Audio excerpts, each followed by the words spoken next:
Assalamualaikum warahmatullahi wabarakatuh. Perkenalkan, nama saya Muhammad Rahman Habibi, NPM 18120284. Di kesempatan kali ini, saya akan mewawancarai seorang guru terkait tentang pembelajaran yang dilakukan selama pandemi ini ataupun sebelum pandemi COVID-19 ini. Langsung saja simak video berikut. Ya, sekarang saya di sini bersama dengan Bapak Husni Kurniaji dari sekolahan SD Bayamba. Maksud dan tujuan saya ke sini, yang pertama itu untuk silaturahmi, dan yang kedua untuk menanyakan beberapa hal tentang pendidikan yang terjadi sebelum dan setelah adanya wabah virus Corona ini. Apakah Bapak berkenan untuk saya tanyain? Ya, boleh. Oke, siap. Pertanyaan yang pertama, kesulitan apa yang dialami para siswa dalam belajar dari rumah? Kesulitan yang dialami siswa dalam belajar di rumah yang jelas itu siswa kurang dalam materi penjelasan. Biasanya kan guru menjelaskan sebuah materi kemudian diterangkan yang nggak ada di textbook ya. Nah, di situnya siswa itu yang merasa kurang karena siswa hanya belajar melalui buku atau textbook. Sedangkan materi tambahan-tambahan itu kan tergantung dari masing-masing gurunya, pengalaman gurunya juga. Jadi yang jelas itu kurangnya di situ. Terus yang kedua, nggak ada istilahnya interaksinya itu kurang, jadi siswa hanya monoton, diam ataupun membaca ataupun hanya menyimak yang ada di TV atau di YouTube. Itu hanya monoton, itu 10 menit 15 menit siswa mesti bosan. Tapi kalau misalkan belajar secara langsung dengan teman-teman sampai 20 menit sampai 1 jam atau apa tergantung dari gurunya juga, itu mesti siswa enjoy seperti itu. Jadi siswa bisa dapat lebih menikmati gitu ya Pak ya? Iya, kalau misalkan belajar secara langsung daripada belajar di rumah. Untuk pertanyaan selanjutnya, bagaimana cara guru memaksimalkan pembelajaran selama pandemi COVID-19 ini Pak? Ya, dikarenakan adanya peraturan siswa belajar di rumah, maka seorang guru ataupun tenaga pendidik harus punya siasat supaya belajarnya itu maksimal. Cara memaksimalkannya itu diantaranya guru melakukan video call sama siswa. Kalau itu siswanya punya WA ataupun punya Zoom ya, HP yang mendukung, aplikasi yang mendukung, kita bisa pembelajaran lewat Zoom atau video call. Tapi kalaupun tidak punya, kemudian lokasi rumahnya dapat dijangkau, maka guru bisa datang ke rumah siswa tersebut. Itu. Jadi seperti kayak privat sendiri gitu Pak? Iya. Dan pertanyaan yang ketiga yaitu apa solusi untuk memaksimalkan hasil belajar sedangkan pembelajaran yang dilaksanakan dari rumah?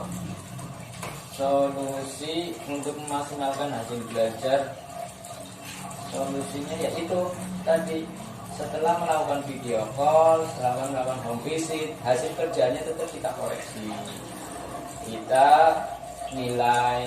Kemudian kalau misalkan ada kekurangan, kita kasih tahu ini loh kurang, ini loh seperti ini kurangnya. Makanya siswa walaupun jarak jauh, walaupun kurang interaksi, tapi tetap saya ternyata kurang. Bukan asal-asalan ngerjakan, bukan asal-asalan yang penting saya ngerjakan, tapi ada penilaian dari guru sehingga siswa pun merasa saya benar-benar nilai, jadi saya harus maksimal lagi kayak gitu. Dan selanjutnya, bagaimana hasil belajar siswa selama pandemi ini, Pak? Hasil belajar siswa selama pandemi COVID ini, ya gimana ya? Sama kayak sebelumnya, sama kayak yang itu. Maksudnya itu gini, samanya itu ada yang bagus, ada yang jelek. Enggak semuanya bagus atau enggak semuanya jelek, mesti heterogen, beda-beda. Ya karena kemampuan dari siswanya itu. Tergantung kemampuan masing-masing. Kemampuan dari masing-masing siswa. Yang jelas guru sudah mengarahkan programnya seperti ini, ada penilaiannya, ada revisinya, ada evaluasinya. Jadi tetap itu, jadi tergantung dari kemampuan siswanya masing-masing.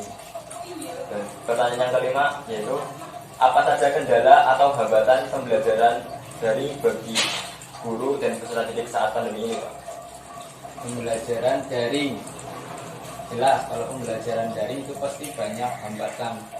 Yang pertama internet, ya kalau misalkan daerah kota mungkin bisa lah kecepatannya atau nggak ada hambatan, tapi kalau daerah-daerah pelosok yang internetnya susah masuk itu menghambat.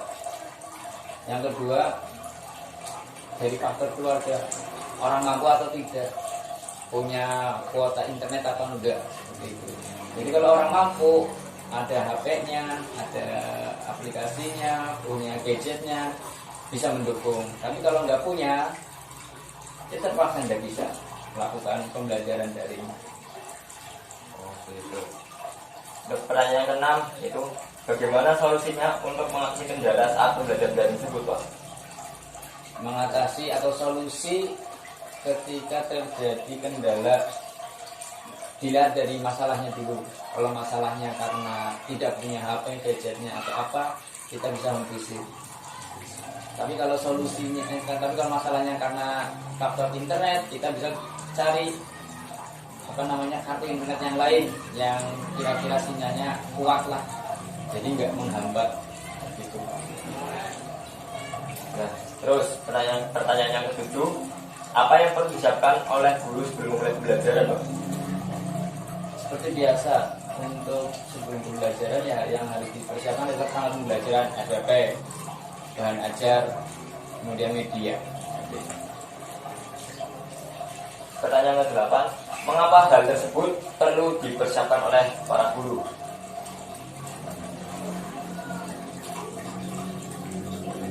Itu adalah jalan, istilahnya ya, dalam bahasa sehari-hari itu adalah jalan patokan dari seorang guru untuk mengarahkan siswa sampai ke target atau tujuan pembelajaran. Jadi kalau guru tidak punya seperti itu, maka guru akan membawa siswanya itu kemana, siswanya akan paham apa. Nah, jadi arah adanya perangkat pembelajaran RPP sekaligus bahan ajar itu supaya guru mengarahkan siswa, nanti kita akan mempelajari ini, siswa harus paham ini, kita akan mempelajari ini, siswa harus paham ini. Nah itu arahnya itu lewat perangkat pembelajaran RPP. Bahan ajarnya mendukung, medianya juga mendukung. Itu. Terus pertanyaan yang ke-9, bagaimana pembelajaran di sekolah sebelum adanya pandemi ini, Pak? Pembelajaran di sekolah sebelum ada pandemi ya sangat menyenangkan. Jadi anak antusias, ada yang bertanya, ada yang ramai, ada yang seperti itu lah, biasa umum. Tapi yang jelas sebelum pandemi ini seperti pembelajaran seperti biasa, normal biasa aja. Untuk pertanyaan yang terakhir, apakah efektif dengan adanya pembelajaran di rumah? Kurang efektif yang jelas. Karena apa, Pak? Infrastrukturnya kurang mendukung, kemudian ya itu tadi yang kendala-kendala yang ada kadang muncul itu yang mengganggu proses pembelajaran. Terus yang ketiga siswa bosan di rumah terus, nggak ketemu teman. Orang tua paling murid juga banyak yang ngomong, Pak, kok susah menemani anak belajar itu kok susah. Karena mungkin sibuk kerja atau mungkin kurang pengalaman, kurang pengetahuan mengenai ilmu tersebut. Jadi seperti itu lebihnya. Ya udah, Pak. Dan sekiranya sudah cukup pertanyaan yang saya tanyakan kepada Bapak. Mohon maaf bila ada kata-kata yang kurang sopan. Ya, sama-sama. Sekian dari saya. Assalamualaikum warahmatullahi wabarakatuh. Waalaikumsalam. Sekian video dari saya pada pertemuan kali ini. Semoga bisa bermanfaat bagi yang menontonnya. Wabillahi taufiq wal hidayah. Wassalamualaikum warahmatullahi wabarakatuh.